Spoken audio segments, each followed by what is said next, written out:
खात्मा करण्यात आलेला आहे। भारतीय लष्कराला हे मोठं यश आलंय। जैसचा टॉप कमांडर आसिफ शेख याला ठार केलंय।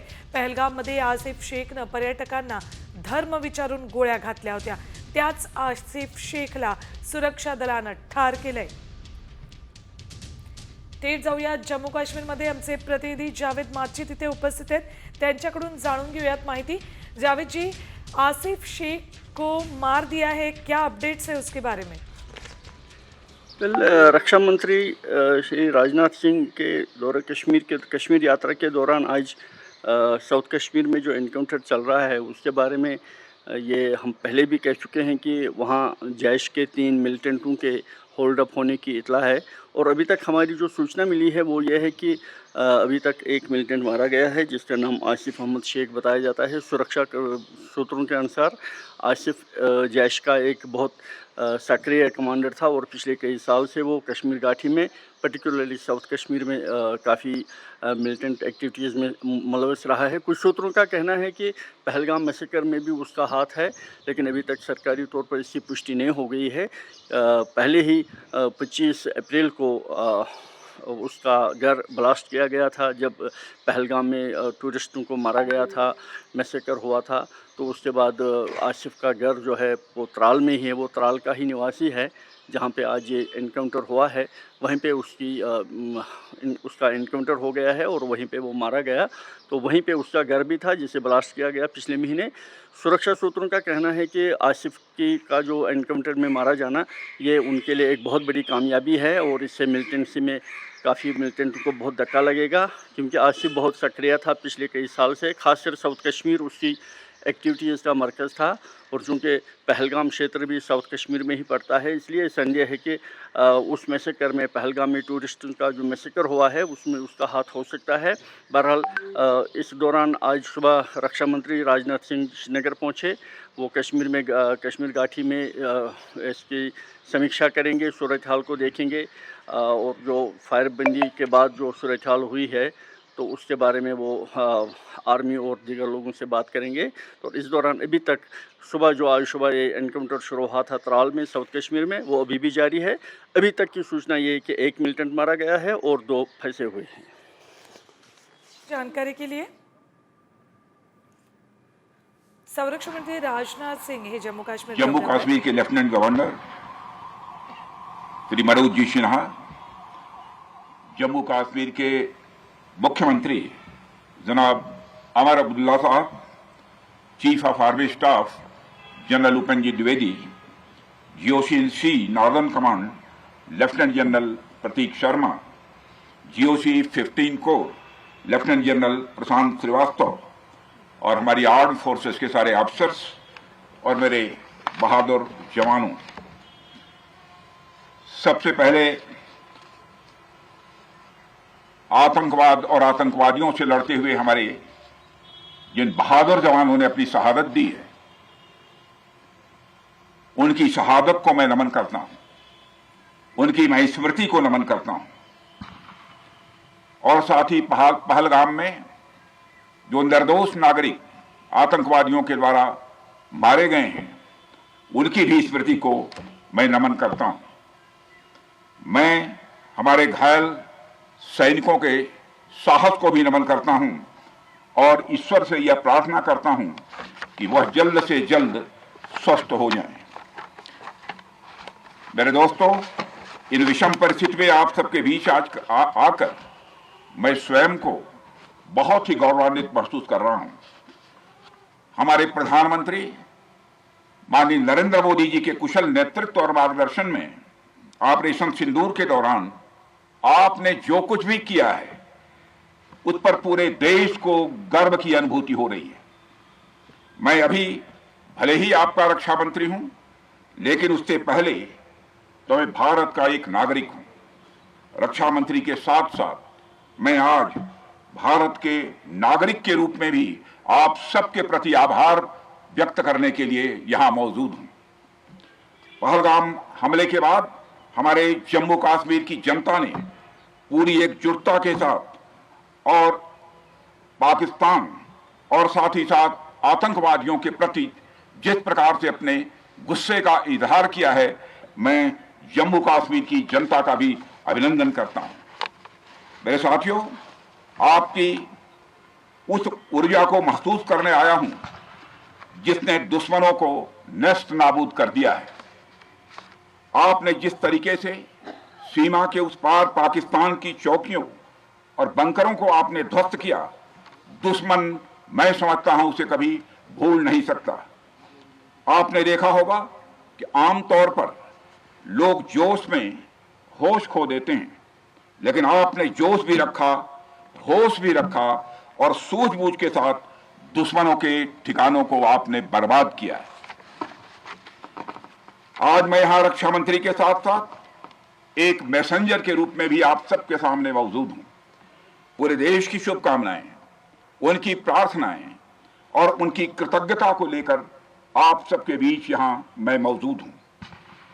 एक तरह से आप समझिए कि मैं एक डाकिया बनकर आपके बीच आया हूं और देशवासियों का संदेश लाया हूं। संदेश यह है कि हमें हमारी सेनाओं पर गर्व है।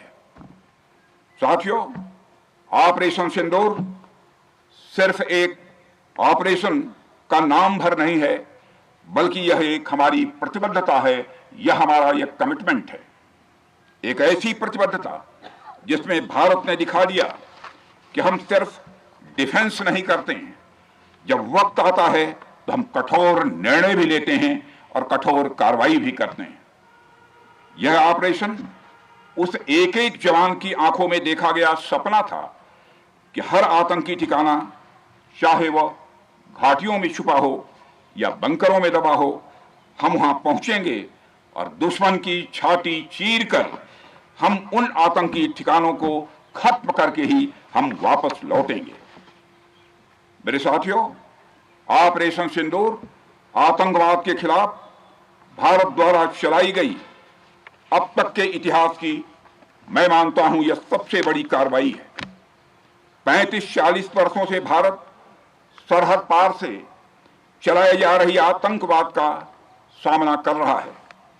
आज भारत ने पूरी दुनिया को यह साफ कर दिया है, यह स्पष्ट कर दिया है कि आतंकवाद के खिलाफ हम किसी भी हद तक जा सकते हैं। साथियों, आतंकवादियों ने पहलगाम में आतंकवादी घटना को अंजाम देकर भारत के मस्तक पर चोट पहुंचाने की कोशिश की है। भारत की सामाजिक एकता को तोड़ने का भी प्रयास किया गया है। उन्होंने भारत के माथे पर वार किया, हमने उनकी छाती पर वार किया है और छाती पर घाव किया है। पाकिस्तान के जख्मों का इलाज इसी बात में है कि वह भारत विरोधी और आतंकवादी संगठनों को पनाह देना बंद करे और अपनी जमीन का इस्तेमाल भारत के खिलाफ किसी भी सूरत में ना होने दे। साथियों, आपको याद होगा कि लगभग 21 साल पहले स्वर्गीय अटल बिहारी वाजपेयी जी के सामने इसी पाकिस्तान ने इस्लामाबाद में डिक्लेरेशन किया था कि अब उनकी धरती से आतंकवाद एक्सपोर्ट नहीं किया जाएगा। मगर पाकिस्तान ने भारत को धोखा दिया है, पाकिस्तान ने भारत को छला है और आज भी वह धोखा दे रहा है। इसका खामियाजा अब उसको भारी कीमत करके भुगतना पड़ा है और यह कीमत, यदि आतंकवादी वारदातें चलती रही तो लगातार यह बढ़ने ही वाली है। हमारे प्रधानमंत्री श्री नरेंद्र मोदी जी ने दो टूक शब्दों में आतंकवाद के खिलाफ भारत की नीति को रीडिफाइन कर दिया है, इसे परिभाषित कर दिया है, जो यह कहती है कि हिंदुस्तान की सरजमी पर किया गया कोई भी आतंकी हमला एक एक्ट ऑफ वार माना जाएगा। दोनों देशों में जो अंडरस्टैंडिंग बनी है फिलहाल, वह इसी बात को लेकर है कि सरहद पार से कोई बेजा हरकत अब नहीं की जाएगी। अगर की गई तो बात निकलेगी तो बहुत दूर तक जाएगी। साथ ही हमारे प्रधानमंत्री ने यह भी साफ कर दिया है, आतंक और बातचीत कदापि एक साथ नहीं चलेंगे और अगर बात होगी तो आतंकवाद पर होगी और पाक ऑक्युपाइड कश्मीर पर ही होगी। साथियों, ऑपरेशन सिंदूर की कामयाबी ने पाकिस्तान में छिपे आतंकी संगठनों और उनके आकाओं को भी यह साफ बता दिया है कि वे कहीं भी अपने आप को महफूज और सुरक्षित न समझें। अब वे हमारे बहादुर भारतीय सेनाओं के निशाने पर हैं। दुनिया जानती है हमारी सेनाओं का निशाना अचूक है और जब वो निशाना लगाते हैं तो गिनती करने का काम वह दुश्मनों पर छोड़ देते हैं। साथियों, आज आतंकवाद के खिलाफ भारत की प्रतिज्ञा कितनी कठोर है इसका पता इसी बात से चलता है कि हमने उनके न्यूक्लियर ब्लैकमेल की भी परवाह नहीं की है। पूरी दुनिया ने देखा है कि कैसे गैर जिम्मेदाराना तरीके से पाकिस्तान द्वारा भारत को अनेक बार एटमी धमकियां दी गई हैं। आज श्रीनगर की धरती से मैं पूरी दुनिया के सामने यह सवाल उठाना चाहता हूं कि क्या ऐसे गैर जिम्मेदार और रोग नेशन के हाथों में परमाणु हथियार सुरक्षित हैं? मैं दुनिया के सामने यह सवाल खड़ा करना चाहता हूं। मैं मानता हूं कि पाकिस्तान के एटमी हथियारों को IAEA international atomic energy agency की निगरानी में लिया जाना चाहिए। मैं ये कहना चाहूँगा और साफ तौर पर कहना चाहूँगा। साथियों, हमारी सेनाओं हमारी सीमाओं पर अपनी मातृभूमि की रक्षा के लिए जिस तरह से आप सभी बिना रुके बिना थके दिन रात लगे रहते हैं वह अपने आप में अद्भुत है और अद्वितीय भी है। आपकी यही बातें हम सब भारतीयों के लिए मार्गदर्शक का कार्य करती हैं। यही कारण है कि मैं हमेशा आपसे मिलने के लिए उत्साहित रहता हूं ताकि आपके अंदर की ऊर्जा से हम सब भी कुछ प्रेरणा ले सकें। साथियों, आतंकियों ने पहलगाम में धर्म पूछकर हमारे निर्दोष लोगों को मारा। उसके बाद आपने जो जवाब दिया उसे पूरी दुनिया ने देखा है। उन्होंने यह नहीं सोचा कि आम नागरिकों ने उनका क्या बिगाड़ा है, उन्होंने ऐसा क्या किया है कि उन्हें मार दिया जाए। पर मैं यह कहना चाहूंगा, आतंकियों ने भारतीयों को धर्म पूछकर देखकर मारा, धर्म पूछकर मारा, तो हमने आतंकियों को उनका कर्म देखकर मारा है। उन्होंने धर्म देखकर बेगुनाहों की जान ली, यह पाकिस्तान का कर्म था। हमने कर्म देखकर उनका खात्मा किया, यह हमारा भारतीय धर्म है। एक रक्षा मंत्री के रूप में मुझे आप सबको बेहद नजदीक से वर्षों से जानने का और समझने का अवसर मिला है। मैं आपके साहस और पराक्रम को तो जानता ही हूं, साथ ही साथ पहलगाम जैसी घटना के प्रति आपके गुस्से को भी मैं अच्छी तरह जानता हूं। साथियों, मुझे पता है कि पहलगाम के बाद आपके अंदर गुस्सा था, पूरे देश के अंदर गुस्सा था।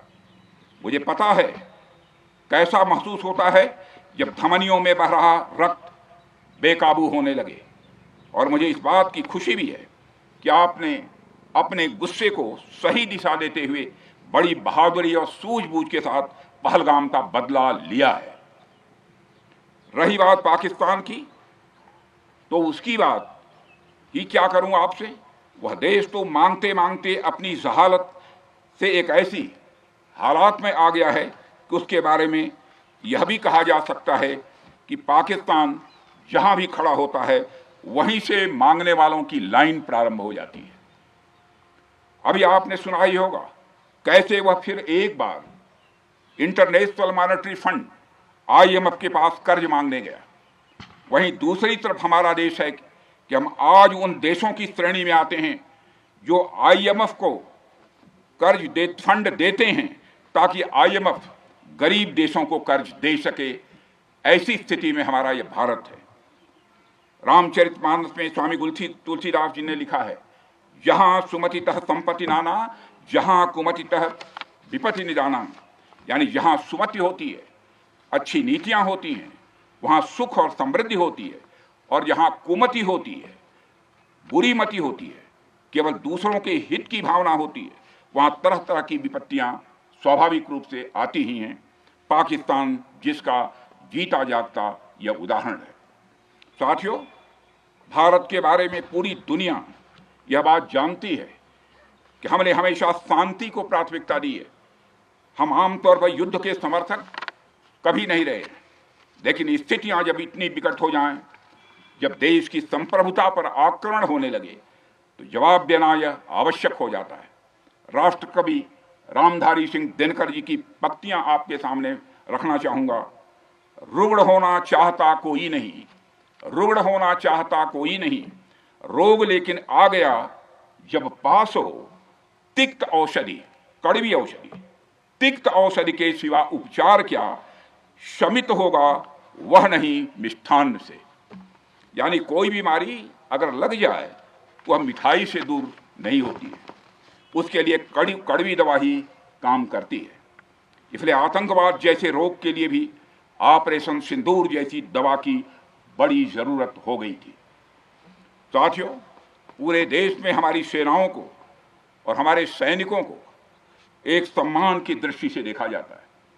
एक सशक्त राष्ट्र वही होता है जो अपनी सेनाओं को सम्मान के साथ साथ आधुनिक हथियार और साजो सामान भी दे जिसकी उसे जरूरत है। मुझे गर्व है कि आज प्रधानमंत्री जी के नेतृत्व में सरकार हमारी सेनाओं के लिए यह सब सारा काम कर रही है। हमने यह सुनिश्चित किया है कि हमारी सेनाएं हर परिस्थिति के लिए तैयार रहें।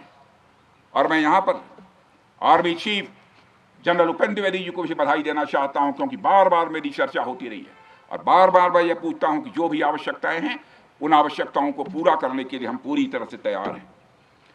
और इसलिए इसके लिए हम वर्ल्ड क्लास बेहतरीन गुणवत्ता वाले साजो सामान अपनी सेनाओं को देने की कोशिश कर रहे हैं। आज आधुनिक राइफल्स, मिसाइल डिफेंस शील्ड और ड्रोन्स जैसी नई पीढ़ी के कई इक्विपमेंट को तेजी से भारत में ही बनाया जा रहा है।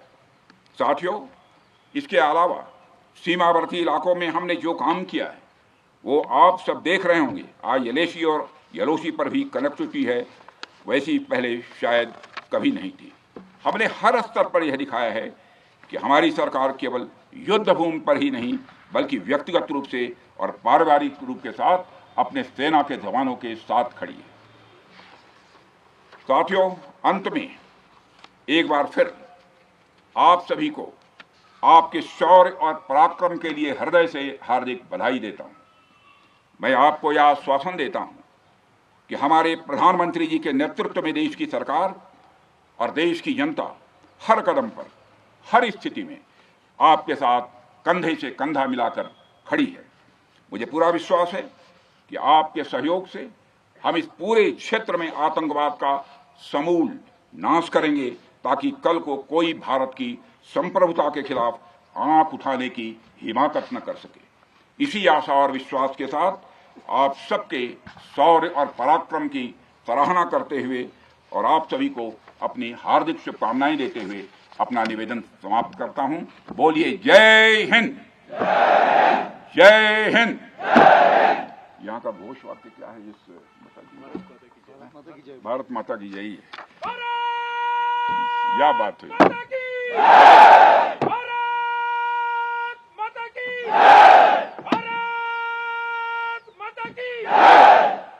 और अच्छे बदामी बाग छावणीतून आत्ताच त्यांनी सैनिकांशी संवाद साधताना भारतीय जनता आणि तुमच्यातला मी पोस्टमन आहे, भारतीय जनतेचा संदेश घेऊन तुमच्यापर्यंत आलोय आणि जनतेचा संदेश आहे की आम्हाला आपल्या सैन्यावर, लष्करावर पूर्ण विश्वास आहे, असे यावेळेला राजनाथ सिंग यांनी म्हटलंय। तर पाकिस्ताननं दहशतवाद्यांनी भारतीयांचा धर्म विचारून मारलं तर आम्ही त्यांचं कर्म पाहून त्यांना मारलं, असं यावेळेला